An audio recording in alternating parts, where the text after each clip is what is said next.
नर्मदे हर, जय विठल, जय संत शिरोमणि नामदेव महाराज।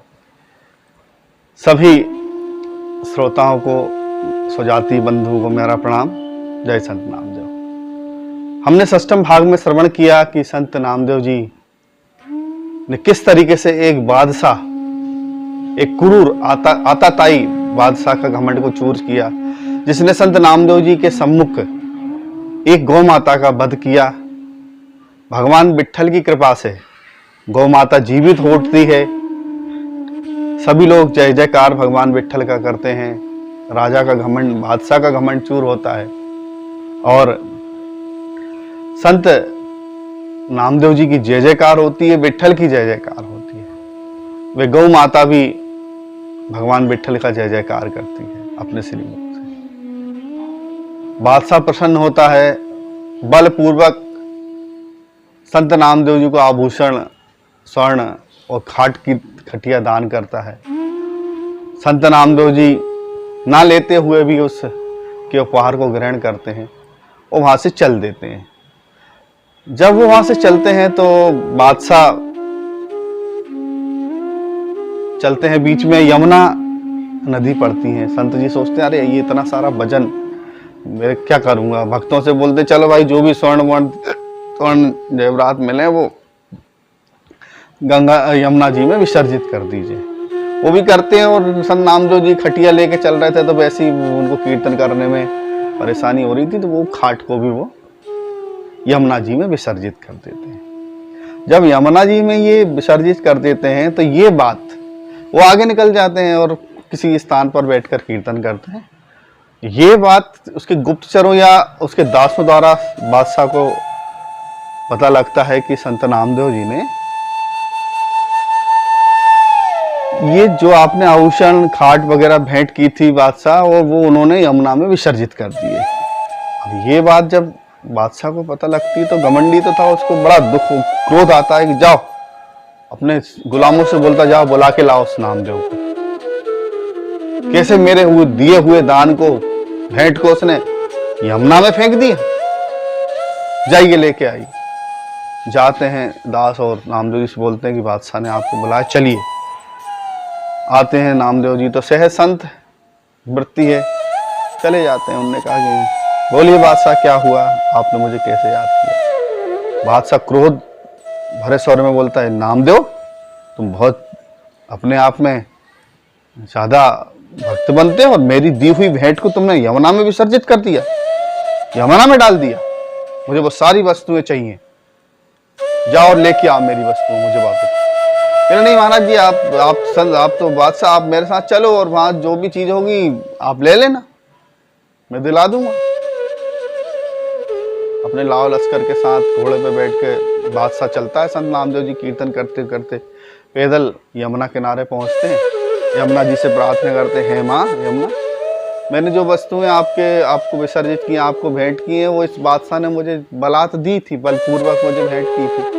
अब ये फिर मुझसे मांग रहे हैं, वो मुझे आप दे दो। यमुना नदी की प्रेरणा होती है और संत नामदेव जी यमुना के जल में प्रवेश करते हैं, माँ के जल में, और एक एक करके वो बहुत सारी खाट निकाल देते हैं, बहुत सारे आभूषण निकालते हैं और बोलते हैं बादशाह के, निकाल ले लो भाई, तुमने जो मुझे खाट दी हो वो खाट आप ले लो, जो आभूषण मुझे वस्त्र दिए वो आप ले लो। तो वो जब देखता है कि मैंने तो एक ही खाट इसको भेंट की थी और ये तो इनने कितनी सारी खाटों को निकाल के मुझे दे दिया,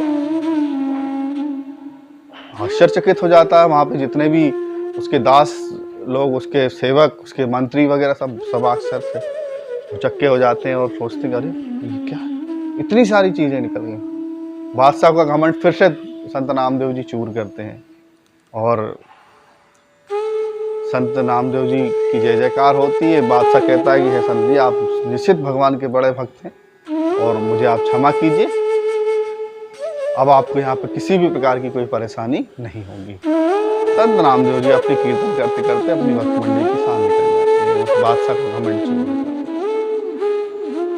मुझे एक छोटी सी घटना और याद आ रही है पंढरपुर की। संत नामदेव जी पंढरपुर में भगवान की भक्ति में निगम रहते थे।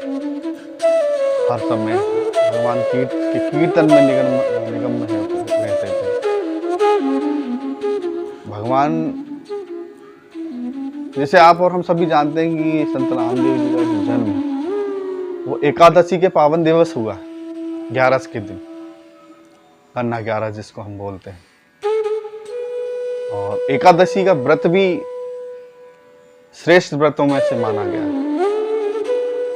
सभी सनातन धर्म को मानने वाले हिंदू भाई बहनों को ये व्रत करना चाहिए। बड़ा ही कठिन व्रत इसको माना जाता है। कहा जाता है कि 11 का व्रत यदि आप वास्तविक जो उसकी पद्धति या उसकी प्रक्रिया है उस हिसाब से करते हैं तो आपके घर में यदि कोई जानवर भी है तो उसको भी आपको अन्न नहीं देना या उसको भूसा भी नहीं देना।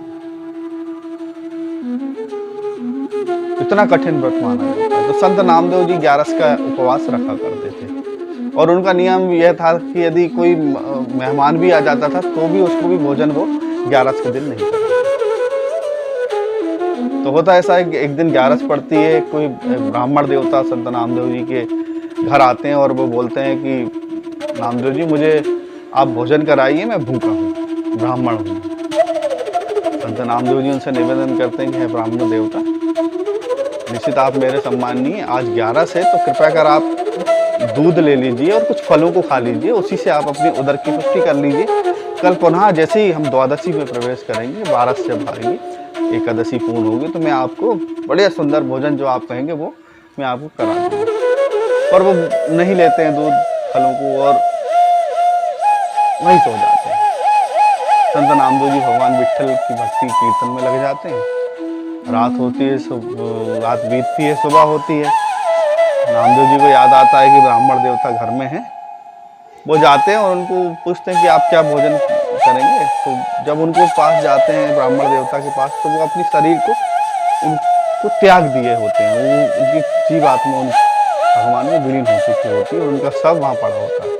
संत नामदेव जी को बड़ी वेदना, बड़ी पीड़ा होती है और वो कहते हैं, अरे मेरे कारण इस ब्राह्मण देवता का निधन हो गया, इन्होंने अपने शरीर को छोड़ दिया है। प्रभु मुझे क्षमा करें, ब्राह्मण देवता मुझे क्षमा करें। कल एकादशी होने के कारण मैं आपको भोजन नहीं करा पाया, मेरे कारण ही आपकी मृत्यु हुई है। मैं इसका कैसे प्रायश्चित करूंगा प्रभु। संत नामदेव जी को लगता है कि मेरे कारण यदि इनकी मृत्यु हुई है तो मैं भी इनके साथ अपने शरीर को अग्नि को समर्पित कर दूंगा।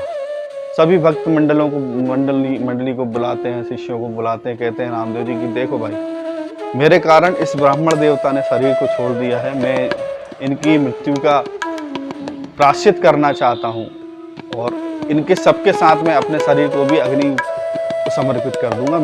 मेरी दाह का भी संस्कार तुम इन्हीं के साथ करना।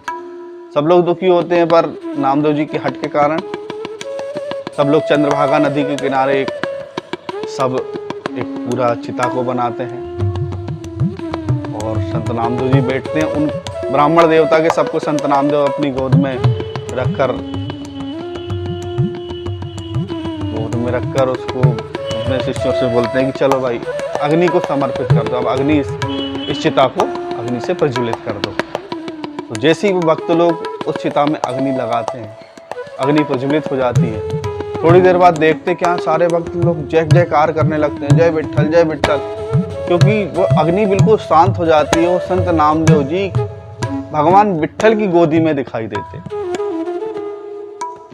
सब भक्तगण शिष्यगण आश्चर्यचकित हो जाते हैं। पंढरपुर के लोग आश्चर्य में से चकित रह जाते हैं कि भगवान, क्योंकि उनको भगवान के विट्ठल संत नामदेव जी के कारण हो रहे हैं।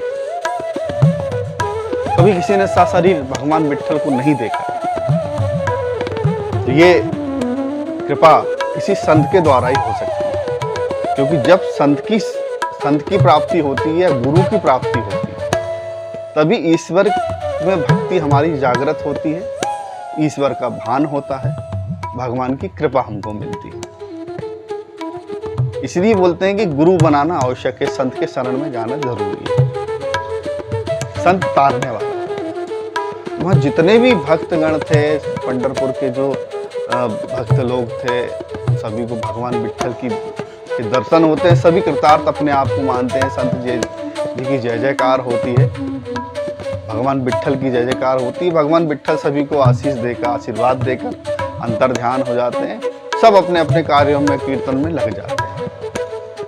तो मित्रों, यहाँ पर हमारा ये षष्ठम भाग सप्तम भाग नामावाणी का यहाँ पर मैं विराम दे रहा हूँ। आपको मेरा प्रयास यदि ये अच्छा लग रहा हो तो अपने परिजनों तक इन मेरे भागों को, ये हमारा सप्तम भाग समाप्त हो रहा है, मेरे पूर्व में 6 भाग और आप तक पहुँच चुके हैं। कृपा कर आप अपने परिजनों तक ये पहुँचाइए, अधिक से अधिक लोगों को शेयर कीजिए ताकि संत जी के बारे में जानकारी तो लोग मिले। मैं कोई आध्यात्मिक या कोई गूढ़ रहस्य तो बता नहीं रहा, तो कम से कम हमारे बच्चों को, हमारे जो आने वाली पीढ़ी है, यदि नहीं जानते हैं, वैसे सभी लोग जानते होंगे, तो आप इस भाग को सभी तक पहुंचाइए। मेरे धर्मध्वज यूट्यूब चैनल को सब्सक्राइब कीजिए। आपको पसंद आता है तो लाइक कीजिए मेरे इस काम को, इस प्रोसेस को, और कमेंट्स कीजिए, अधिक से अधिक लोगों तक पहुंचाइए। जय संत नामदेव, जय विठ्ठल, नर्मदे हर।